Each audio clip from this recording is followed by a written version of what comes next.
Greetings, nerds. This is CNN Nerd. I'm your host, Sarah Belmont, and with me, as always, is our Mr. Producer, Will Polk. How are you doing tonight, Will? Doing very well, Sarah. How are you doing? Doing fine. I'm doing fine. I do not have the coronavirus. I do not have the coronavirus either, but it is here in North Carolina, and many other places in the United States. But folks, just wash your hands, okay? Wash your hands. Do your hygiene regimen. Yeah. Yeah. Just be a basic, healthy, cleansing, and safe person. I don't know. So we're not here to talk about the coronavirus, even though both Will and I feel like it's taking over our lives professionally. But we are here to talk about some news, and then we have some TV shows to discuss. Probably going to be a short show today, guys, because, this week, it was really quick. And yet I'm like, what happened this week? I even forgot about the Batmobile image. Yeah, that was a couple days ago. So what did you think about the Batmobile? I like it. It falls in line with the suit. Mm-hmm. Matt Reeves clearly has a vision for the world he's trying to construct. And now that I really am thinking about it, the world, it's not the Tim Burton goth world. Right. It's also not the uberly realistic, like this is a real, almost could be a New York City type vibe in modern day from Christopher Nolan. There's like a weird cross, and it feels very 90s to me. And I don't know how intentional that is, but it feels very 90s. And that would make sense, given that it's my understanding that the Batman is set in its second year of operation. Mm-hmm. So if you go with that, like you said, that 90s vibe, it would potentially sync up with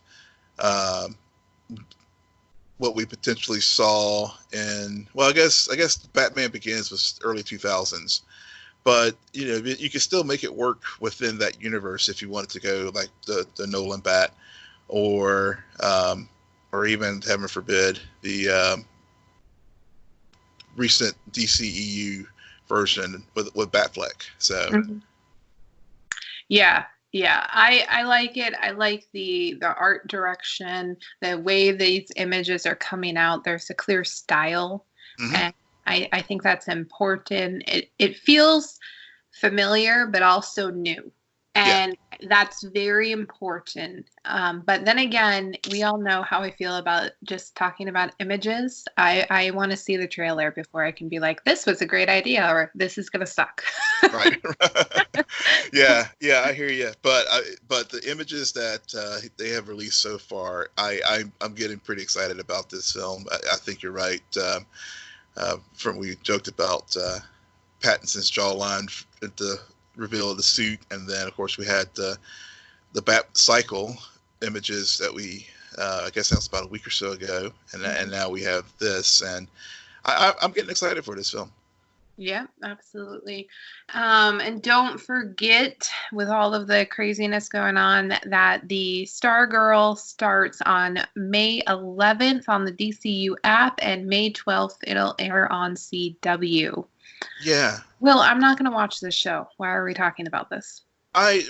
We have fans in the Arrowverse and DC universe that may want to watch this show, and maybe if they can give us some tips if they think it's worth our time to watch. It's a 13 episode season, so it definitely will be sort of that. It could be a potential bridge show for us if there's a lot of positive buzz for it. But positive buzz. Maybe even then. I don't know anymore. Also, in line with Arrowverse, Melissa Benoist and Chris Wood are expecting their first child. This news was insane to me because I could have sworn when I was watching the most recent episode of Supergirl, I had a thought that, is she pregnant? Huh. I have no idea why, but it just bleeped it. It went in my mind. I'm like, I wonder I wonder, and maybe it was how they were editing around her or something, or she was Mm. wearing like a shirt that looked a little bit big on her for some reason, and I was just like, oh, I wonder if she's expecting. Yeah, it's very possible. I still haven't seen more details about how this impacts season 5 filming or season 6, but yeah, maybe your sleuthing senses may have been on there. Maybe we're onto something if it indeed had already, maybe she had told the producers and stuff and just now is revealing it publicly since she's really maybe starting to obviously show. Yeah, yeah, I don't know, but good for them. They're really a success story, and I'm glad that they are probably gonna make some really pretty babies. Probably that kid won the genetic lottery. Yeah, probably in the humor department too. Gonna have some good comedic timing. Oh man. So the rise, okay. See, it's a slow news week when the rise of Skywalker continues to be brought up and brought up and brought up.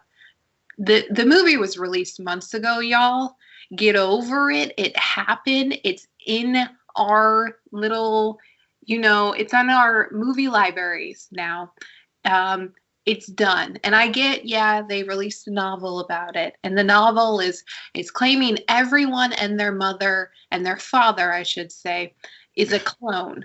However, I do not read the novels. I don't give a crap if they're canon or not, because my canon is the freaking movies and my fan fiction.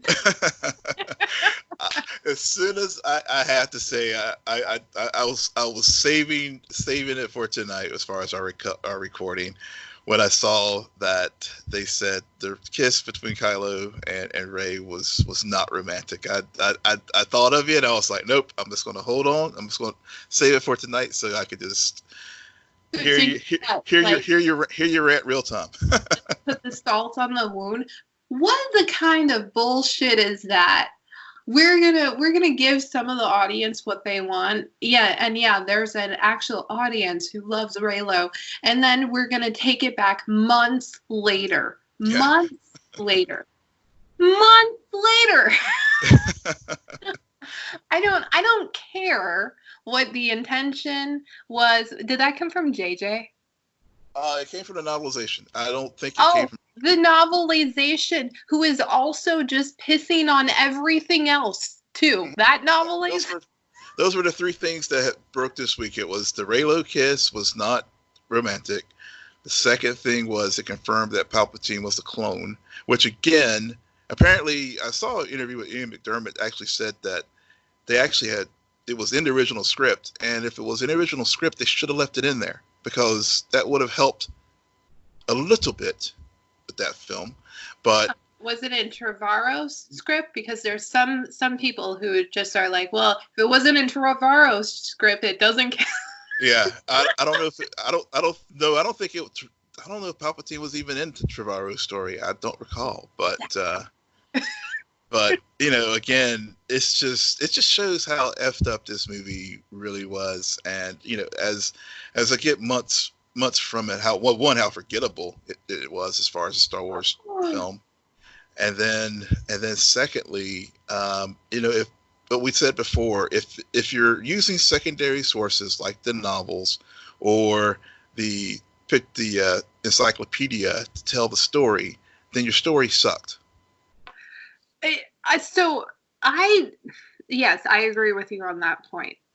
I actually don't think that this discredits this movie as being forgettable, considering how much continued discussion, whether it's because a novel was released and then people are jumping on things. The movie is still in their minds. They're still reflecting on, well, that didn't happen in the movie, or maybe if they had put that, it would have worked better. So I don't think that it's... Yeah, maybe forgettable is not the right word. Yeah.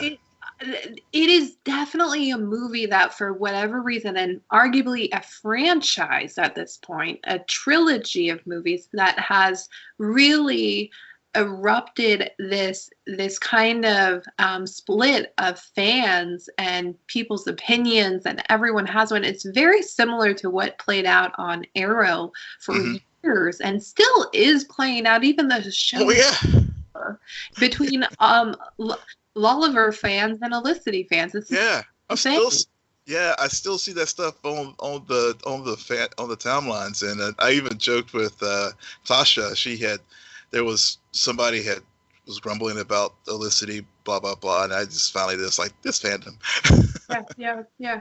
I mean, I'm actually looking forward to the movie coming out again on video, and so that I can rewatch it, because there are some scenes I want to rewatch. And no, not just the kiss scene. Will, get your mind out of the gutter. Okay. There's some of the fighting scenes, and I just remember sitting down in the theater and actually overall having an honest to good time, you know? Yeah. I just, for whatever reason, the 2.5 hours flew by very quickly for me, and I enjoyed it. In retrospect, are there flaws?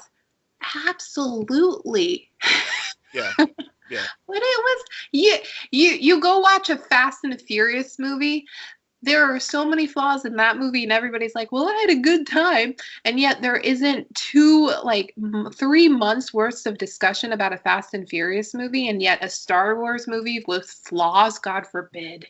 Yeah, that's true. That's true. I guess with distance, because I think whenever we first discussed it, I said it was enjoyable, blah blah blah. I liked, I was okay with it. But I guess when I see these types of things, and like I said, I think maybe forgettable is not the right word. I think it definitely heightens the polarization of how people felt about this film, and it's sort of like, for me, it frustrates me, because I think if they had included like that particular element, like I said, it's not the end all be all, but it would have helped internally make internal consistency within the film work, as far as how the Palpatine get back, and you have this like Sith, the Sith crowd in the background, and they're responsible for the other thing that dropped this week. Apparently they were the people who cloned Palpatine to begin with, and I guess one of the failed clones ended up being Rey's father. And they just introduced all this stuff at the last film, and introduce some of these things to try to, I guess, clean up the issues that some people had with Last Jedi, and it just, again, it makes it very frustrating to me with time now, as far as when I think about this film, and it definitely has lowered my already. I was kind of lukewarm. I was kind of okay with it, but now it's kind of lowered my overall thoughts on it. Yeah, well, I think people just, novelizations are a new thing. Having these movies released in a time with social media where everyone has opinion and a platform to state their opinion about things, that really says something, and it makes me just wonder, had this trilogy been released or executed a decade ago, or a decade and a half ago, what would have been the outcry? The prequel trilogy was released almost a decade and a half ago, or more than that. Yeah. And there was for that period since its release, that was always put down and talked about. And debates aren't about the prequels anymore. Debates are about this trilogy, which is it's very fascinating and interesting. And but guys, like, again, I can't state this enough. The movie was released 3 months ago. Calm down. It's done. It's done. Yeah. Okay, yeah. Credits roll. Reylo and Kylo, canon. Anyway, so Taika Waititi, and Will just likes putting his name in headlines so that he can hear me enunciate it, is creating a new Charlie and the Chocolate Factory. Because, yeah, God, why take a man who is brilliant with original concepts and ideas and say, go and redo this beaten to death story? Yeah, but so he is indeed doing a remake of Charlie and the Chocolate Factory, but the second part of it, he is doing an original story with the Oompa Loofahs. No, still not so. Still not enough for you. Still not enough. Okay, fair. It's like, yeah, like, no, I don't want that. I mean, I want him to, first of all, continue making Thor movies. First, priority number one. Maybe even go and dabble in some Guardians of the Galaxy movies. Mm-hmm. I don't know. But this man is just a treasure. And I still have yet to sit down and actually watch Jojo Rabbit. Yes, I'm kind of waiting for that price point to drop a little bit. Mm-hmm. But he got so much praise and love for that idea. And that was a gamble. Yeah. That I don't want to see that wasted on even taking a character and expand it. No, that's what he's doing with Thor right now, and he's executing it great. But yeah, I was excited to hear it. I mean, just because of this, just a simple thing. A lot of the things you said. I mean, he is such a talented director. He's also going to be writing the stories as well. So. And we've seen how, like, again, Thor Ragnarok, also the Mandalorian last season. He also directed an episode of it. So, I mean, the man is amazing, and like you, I definitely am wanting to watch Jojo Rabbit as soon as I can. So I'm actually okay with this one. Well, because that's the world we are in right now. Man. Oh, man. I forgot to add the last bit of Arrowverse news. The Flash has promoted Brandon McKnight, who plays Chester on the series, to a regular for season 7. And I just also saw a headline that the actress who plays Allegra also has been promoted as well. So this is what we call replacing the original Barry, Caitlin, and Cisco. Mm-hmm. Yep. So I haven't listened to the podcast yet, but I did see a clip on Twitter last night of Brandon Routh's interview with Michael Rosenbaum, where he talks about how the CW sucks at telling people that you're going to be written off the show. Yeah, I got to watch that with you. Thanks for reminding me of that. Yeah. It's the Flash. They're coming up to year 7, and the some of the stories for we've talked about this with Cisco, I think, last week, and they've kind of hit, I think, the creative end arc into his arc. And if Carlos has other gigs that he's working on or other things that he wants to move on from, but yet, have a situation like Jeremy Jordan where he can come back and visit Central City every now and then. Maybe it's the way to go, just to cycle, to basically bring new characters in. And I know people were like feeling like Chester was kind of Cisco light, but I mean, there were some moments in particular in that episode where he and Frost had that heart-to-heart at the elevator, where they really, if they do it right, and so far I have to say I think the new showrunner has done a better job of utilizing the supporting characters. They can really create a fresh energy, a fresh vibe with cycling off some of the characters, and particularly, let's finally end this endless cycle of Harrison Wells. As much as I love Tom Cavanaugh, but that idea is played out. Grant Gustin will probably have that in his contract. I'm not going to do this show without Tom Cavanaugh. True. And Cavanaugh's like, I have to play a different character every season. Yeah. There's that. Yeah. I agree. Chester at first completely caught off guard, and I do agree that after watching last week's episode that I am Team Chester and not so much Team Carlos or Team Cisco. It's very interesting how on Arrow, and hey, I'm going to constantly compare those two shows because they're going to be forever intertwined for me. Yes. Yep. Me too.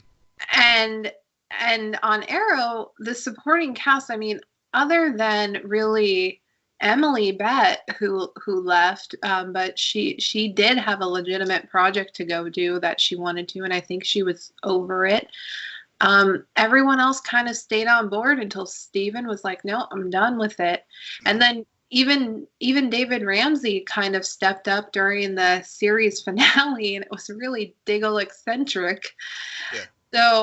So, and yet on The Flash, it's the reverse, where everyone else seems to be kind of leaving and wanting different things. And I still think Grant there's something that's been off with him for actually, I think, the last 2 seasons, arguably, where it doesn't feel right. He's not as bad as some of the Stephen Amell acting in like season 7. Second half, 7B, yeah. Wasted all his energy in the first half. So, but still, it still doesn't feel, and it's never going to be. And this is always going to be the flaw of The Flash, is that they had arguably one of the best seasons of TV ever in their first season. They're never going to live up to that again. Right. That's true. That's so true. But I think Grant, I feel like the last 6B, he's starting to get back into sort of the groove of the character. But I think 6A, definitely, I felt like he was off. And I think it was just this story with Crisis and just sort of, it's just been played out for so long. And then we finally got past it. So now I think he is free to, okay, let's do something new with this character, since we've gotten this huge story point that has been building for the last 6 years out of the way. Right. And we'll see. I mean, the cast is signed through 7 seasons, and I think one of the things I am liking about this season is how they are using some of the new source material and weaving it into the story. So, that's the good thing about this particular character. I mean, there's just such a rich well of source material that they can tap from. So if they need to, and if it means some of the regulars from the earlier years cycling off to do other things, if they can bring in new cast members to keep the show going and keep the quality up, I mean, I'm okay with that. And as long as Grant, it's like Steven, as long as Grant doesn't feel burnt out, then keep it going. Yeah. I mean, heck, they may even have I don't know if anybody have a Supernatural run, but we'll see. Yeah, Supernatural is always going to be something that I think a lot of people. I mean, I'll be honest. I got on board right when it after its 5th season, and it was started airing reruns on TNT. And so I watched the first 4 seasons, was really all in, watched the 5th season and then just kind of fell off of it. And every now and then I'll still go back and be like, what's going on over there? But it still continues to be the same thing. So, but it is really remarkable what they did. And I will always have respect for that. Even those 2 actors, just to do that for so long. I was legitimately in high school when it first came out. That's how long that show's been on. In other news, Black Lightning. Yeah. It wrapped up its 3rd season. Well, it's penultimate this week. Okay. I give up. Will, I give up. I'm going to throw in the towel because every time You're trying to kill the season. One of my favorite shows is on right now. You keep trying to wrap it up the weeks before it actually wraps. Next week is the final finale. So it looks so bad, but I could have. So for whatever reason, I could have sworn 2 weeks ago you were talking about it and you said the penultimate episode, and all of a sudden I have that stuck in my mind. Yeah. I forgot that they were doing 16 episodes this season. So this week was episode 15, obviously. Which brings me back to my point. Me forgetting and always getting confused by this is really your fault. So, what happened in the penultimate episode? Now that we got that all figured, it's always Will's fault. It's always my fault. But what happened this week? So we get the backstory of Gravedigger told in first person. So he was, as I mentioned before, was a creation of the U.S. Army as a super soldier, and he talks about, they have some pretty good for Black Lightning fight scenes of him fighting Nazis in World War II, and how he came about his name of Gravedigger, which is basically he did it was very literal. He just I killed these characters and these guys off, and I felt like they needed proper graves, and I became the Gravedigger. And so, but it was also in the context of, this is Black Lightning, so it was, you have the social commentary piece of it as well, as far as him being an African American soldier and some of the injustices that he dealt with while he was in the service. And so you have that, and then of course you fast forward to present day, where he takes the serum that was created and basically he was studying all the team that Jefferson had assembled to rescue Lynn from Markovia, to basically see what their meta abilities are. And so you had that going on. But what I really liked about Gravedigger and Wayne Brady in particular is he really brings a good gravitas to the character, where it could easily be sort of a one-off big baddie of the week. I mean, I don't think the character will go down as as one of the top Arrowverse villains, but it's a whole, but it's not a cicada either. So that was that aspect of the story. The other things that, since they are, it is building to an end, and the Markovians are surrounding Friedland, Jefferson and Thunder were trying to recruit Lala to join the cause. Lala's like, nah, man, I got my own gig. Lady Eve was trying to get back into the good graces with Odell in the ASA.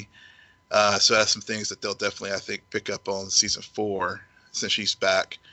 And of course, being Black Lightning, you're always going to have the family moments, and Thunder and Grace were, they got engaged, and they were going to have. They were actually in the process of having their ceremony, but it got interrupted because Gravedigger arrived in Friedland, and of course, Jennifer, being Jennifer, she just jumps head first into the fight, not knowing what she was getting into. and it didn't go so well for her.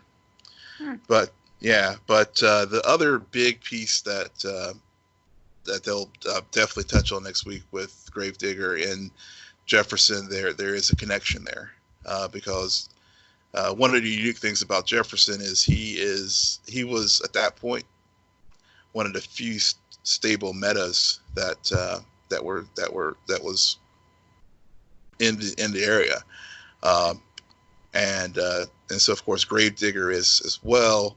And it turns out when Lynn did an analysis, it turns out Gravedigger is his uncle. Well, because that's so refreshing to suddenly find that the arch nemesis is related to you. Yeah, exactly. Yeah. Exactly. You know what? At least they didn't say he's a clone. Exactly. Oh, man. That is becoming a trend, though. I've noticed. For a while there, I felt like every show, the penultimate episode would be that big, almost the last hurrah, where the actual finale would be more of an epilogue. And yet now there seems to be this weird trend where it's almost a standalone, and it's told in a very different way to make sure that when they do air the finale, you can see all the sides of it and everyone, and you understand that climax. However, I do notice when you do that, sometimes the ultimate climax of the overall season will be oddly placed in that finale episode, where they'll either set it up for a cliffhanger, or if you pull a page from Titans, you will put it very early in the episode, and then there'll be this awkwardly placed epilogue during the second half of the episode. Exactly. Yeah. I think Black Lightning definitely falls into the former. And also, I mean, there's also, I didn't talk much about Khalil and his story with Painkiller, but there was, I think, they're definitely setting things up for future stories with these characters, and Khalil's been fighting with the negative Khalil, the aggressive part of his personality, and they do a pretty dope job of sort of going inside his head, and it's like a corridor and a room at the end of the hall, and they're always doing some good fight sequences and stuff in there. But it's also this episode really got into how Khalil's aggressive side was responsible for him being the great athlete and working his ass off and being a good student to get into college and stuff. And the more, I won't say, I guess the more compassionate side of him is the empathy and the things that make him always wanted to be a helpful, good dude. So those are other good little story points that I think they've done a good job this season of developing. Great. All right. Well, one more week. No. One more week. Yeah. One more week. Yeah. So we also decided to check out Netflix's new series, I'm Not Okay With This. A decision that I don't think I'm okay with anymore. It was weird to watch it because as much as, and I sent you a message about this, I really do think that if you watch a trailer for this show, if you don't like the trailer, do not watch any of the episodes. You won't like it. If you did like the trailer, then check it out. However, I still haven't finished it. And in my mind, I think I'm just done with it. I think I'm about 2 episodes shy. There is something about the pace of that show that really bothers me because there's a progression, but it's not going fast enough, and it should be, considering they're only half-hour episodes. Exactly. Oh, okay. I'm so glad that I was feeling the exact same thing. We're both okay with this. Yeah. I mean, I liked it. I mean, it was good. I finished it. It's 7 episodes, and it really is bingeable. I mean, if you really just have, if you just want to knock out a series in an evening, you could do it. But I agree with you. The pacing is, I mean, for a 30-minute episode, I felt like it was a slog to get through some of them. Yeah, yeah, and it felt very repetitious with some of the episodes. We're like, okay, we get it. We Yeah, get she's interested in her best friend. How many times do you have to go through that? Oh no, now they kiss. Now what? yeah. Um, Now you have the boyfriend come up and you know, and he just and you know, I think the other thing, it definitely, you know, it has all the tropes as far as the, you know, the jock versus the geeks. And I mean, I mean, like I said, I enjoyed it. I mean, I would, you know, would it be, is it something I would recommend to someone? I think you're right. If you liked the trailer, yes, go watch it. If you didn't like the trailer, just pass on it, or you know, or yeah, pass on it, because yeah. you'll be frustrated watching it. If you didn't like the trailer, it'll confirm your thoughts on it. And But it kind of bothers me because the actress, the main actress in the show, she's really talented and really mhm, good. However, based on the material, I think she even became a bit stale, where it would the same mannerisms, the same yeah, expressions, and she didn't necessarily evolve. And right. because she's both narrating and the lead in the show, I just was like, okay, there's other people in this world. Why aren't we hearing from them? Yeah, When is this yeah, yeah. gonna stop? Yeah, but I mean, some of the things I did like about it is I like the way that they did it with the emotions driving the psychokinesis. I mean, that was a pretty cool way of, like, okay, and especially when she and Steve, when he figured out what was going on, and he was, you know, talking to her in the bowling alley, and really Course tried. you would like that. It has everything to do with superpowers and Yeah, no, come on. yeah, it did. It did. I mean, of course, it had the superpowers and stuff. So I mean, that was the hook that got me in to begin with. Um, but I liked that. I mean, because it did give one of the supporting characters an opportunity to really really do something as far as helping to drive the narrative forward. Um, and so I thought that was a good use of that. And then the other thing too that I think, just, you know, it does have that. It did remind me of, obviously, the Stranger Thing Bob, using all the throwbacks with the nostalgia, all the Mhm. '80s songs and stuff. And I had to remind myself, it's like, okay, now is this set present day, or is it set in '80s?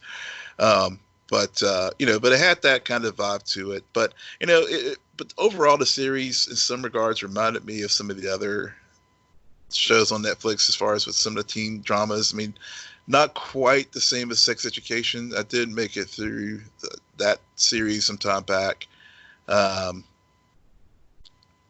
and That's funny that you bring that up because I started actually watching some of season two.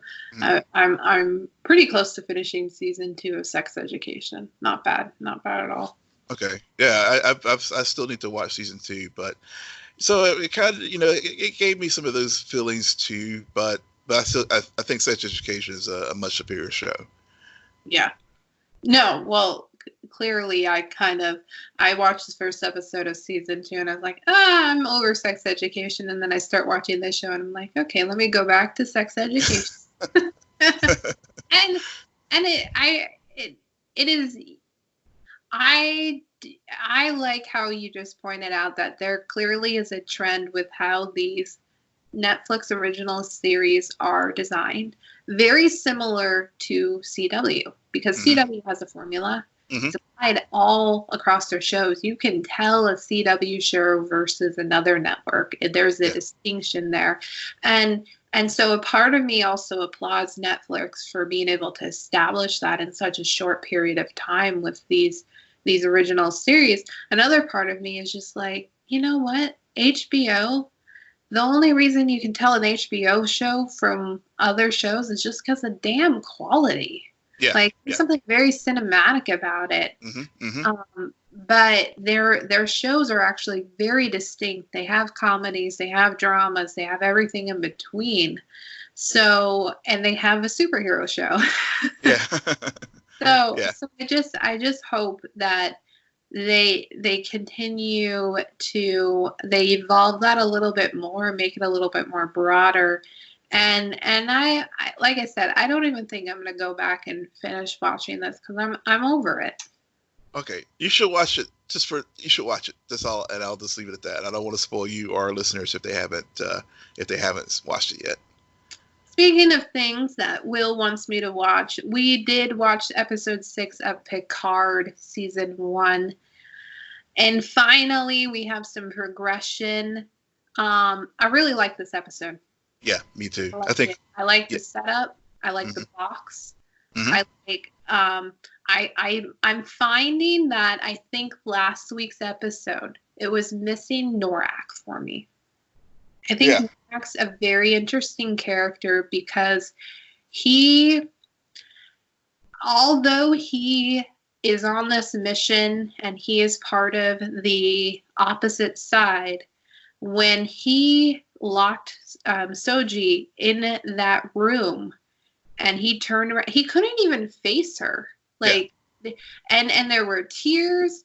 And so the part of me is also like, you know what? This isn't a Lex Luthor thing where he's you really have to overly analyze his actions to understand if he really loves Lena or not. But in this case, I buy into it. There was some form of connection, but overall, his allegiance to his family and where he comes from and what his beliefs were before Soji has led him to this place where he ultimately has to sacrifice her. And I thought that was a very powerful moment and just a whole sequence. It was. I mean, that I was on the edge of my seat when that whole sequence went down with the box. And I'm glad you brought the impossible. I mean, the episode's name was The Impossible Box, and it was basically I was like, hey, it's a Rubik's Cube. But, I know, right? Yeah, but it's a Romulan Rubik's Cube. But it was really a good prop device to really get to the things you just said. As far as he had really boxed in his emotions, and he was a very complex character, and but also a very patient character. Oh yeah. Because that was a big thing that with his sister to this point in the series, she's very impatient, always like, I want to see results, but all those building up to this point and building that relationship with Soji. And the way this episode started out with the two of them, when their conversation after she had the nightmares. Oh yeah. So, sorry. Yeah. No, I was going to say, just to your point, it really shows that connection, so that when you get to the end of the episode with what happens with her being locked in the room, and then he, makes the box send off some gas or whatever. That anguish and the emotion that you were describing, it felt so real. Yep. I think that also what this episode did is there were, I don't want to call them hints, but there was foreshadowing of how the dreams and this whole dynamic with her mom, where looking back at the first few episodes of the season, there were some times when we would catch Soji and she would either be just signing off or randomly waking up in front of her laptop from asleep. And it was very abrupt, and it was so cast aside that you didn't think much of it. And now in this episode, when Norak starts going down this path about her dreams, you start to reflect and you're like, oh my God, what is happening there? That really is. And I think that dreams has always been linked to subconscious behavior and thoughts, and it's really interesting when you dissect what you dream about and how that is connected to how you other things that are going on in your world or how you perceive the world. So his intelligence level, but also it wasn't far-fetched because of everything that they showed leading up to that conclusion, where I was just like, yeah, Norak. And then he's like, I pulled the reports 70 seconds every day. Yep. That's how long your phone call is. Just like, what? I like that. That actress, the actress who plays Soji, did really good when she figured out that she wasn't real. And so all of the motions, all of the things. My one gripe is, how many things did she have to scan? I wanted to be like, yeah, we got it after the third one. Moving on. Move along. Yeah. That's.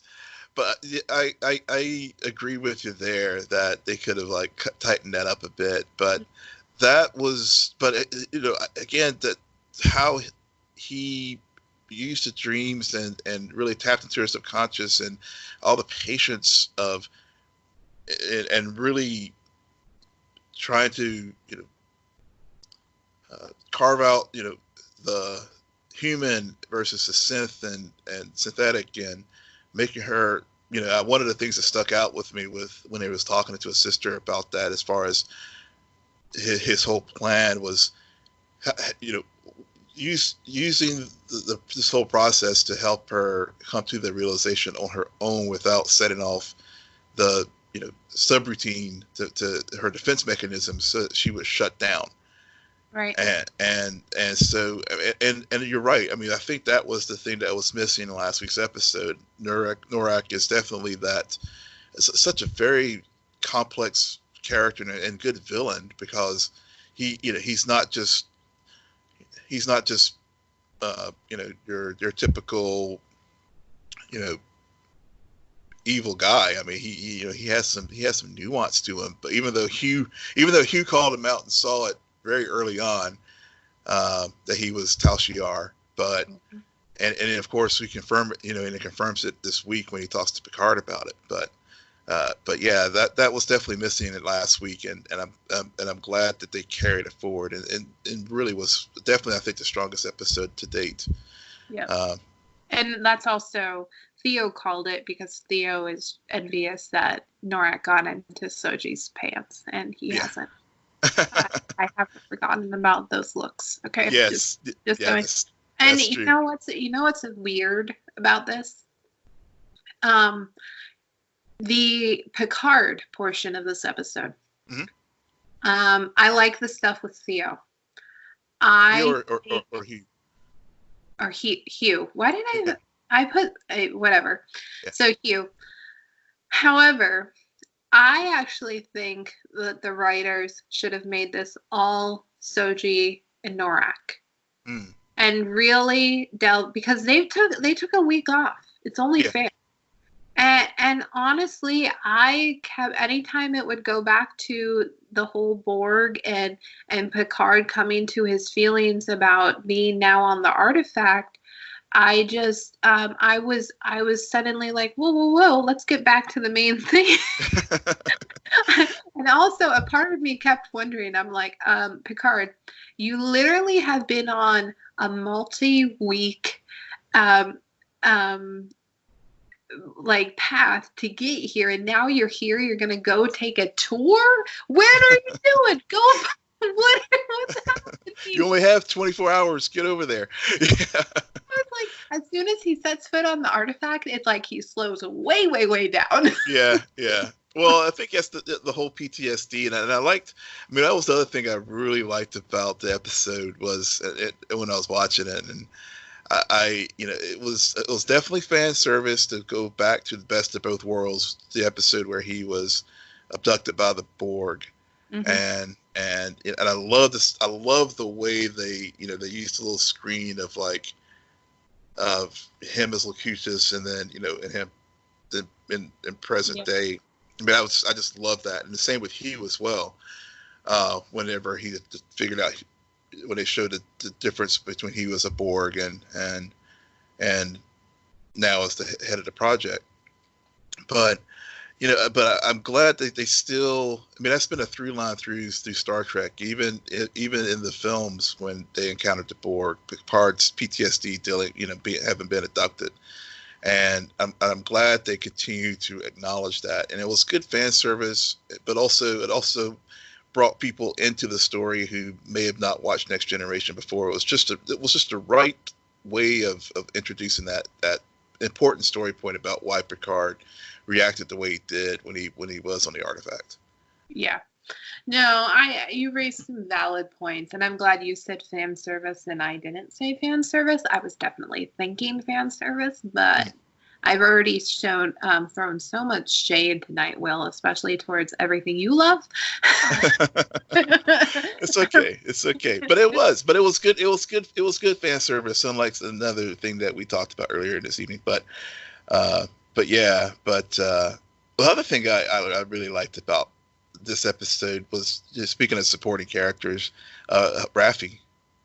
And Ralphie had some moments, and she's becoming stronger, well, arguably weaker considering the state she is. I loved how much Ralphie is becoming almost like a light switch. Mm-hmm. You can turn her on, you can turn her off. And how she able is to convince the Federation and manipulate and do this talking. And you can see why she is so essential to Picard and his mission in that moment. And then immediately, as soon as the phone line goes dead, it's like, now I'm a drunk again. And everything falls apart. And again, they're playing with this idea that of what Picard's going through, being where he is at this point in his life.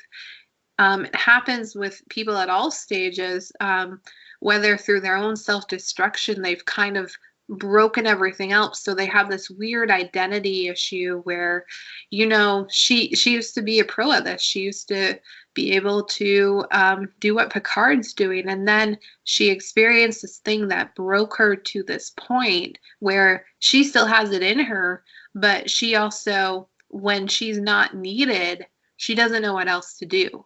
Mm-hmm. Yeah. So it's a very good juxtaposition, and I'm glad you mentioned Ralphie.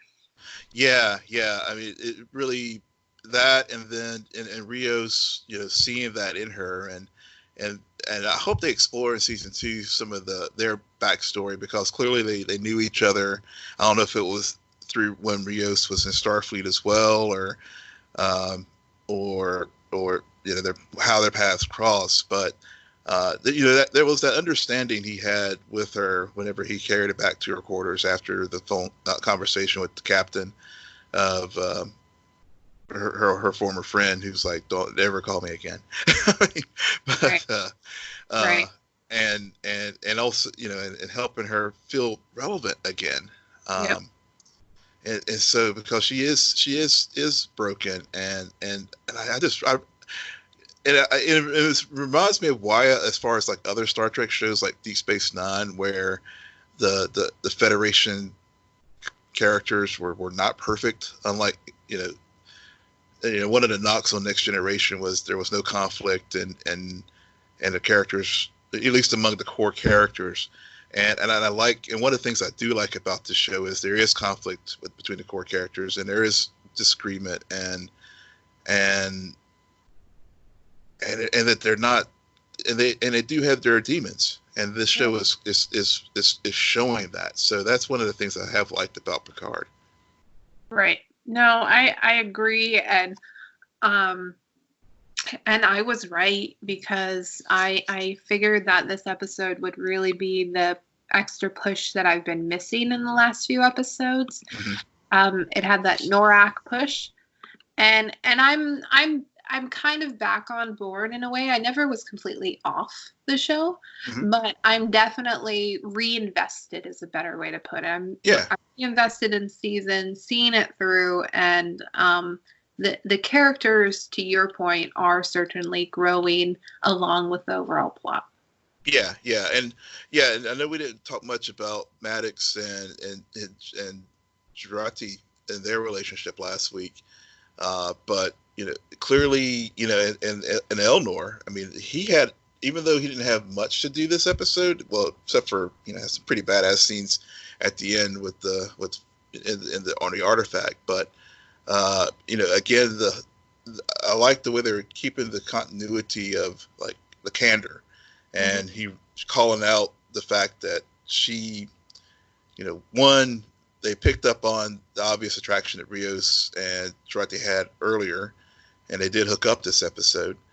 But also, he also picked up on the fact that she's hiding something, and feeling conflicted, and clearly part of that is her killing Maddox. But going back to earlier in the season when she had that moment with the Vulcan / Romulan agent in the park before she went off to join Picard. Clearly, that Commodore told her something that led her to kill Maddox, and obviously, it does tie into the whole notion of trying to find the Synth's homeworld, which seems to be the ultimate goal of the Romulans here, to I guess obviously to just destroy them. So so this was just, again, I think this episode this week really just had so many.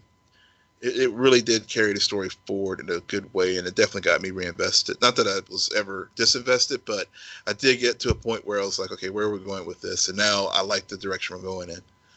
Right. All right. And on that note, Will, why don't you tell our listeners where they can find you? Yes, you can find me at Will M. Polk. That's WILLMPOLK. You can find me at SJ Belmont, SJBELMONT. Please follow our crew on Twitter at CNN Nerd. Friend us on Facebook. Follow us on Instagram. But most importantly, rate, subscribe, and comment on Apple Podcasts, Spotify, YouTube, Stitcher, and wherever you get your podcasts. Good night, Geek Out. You're welcome.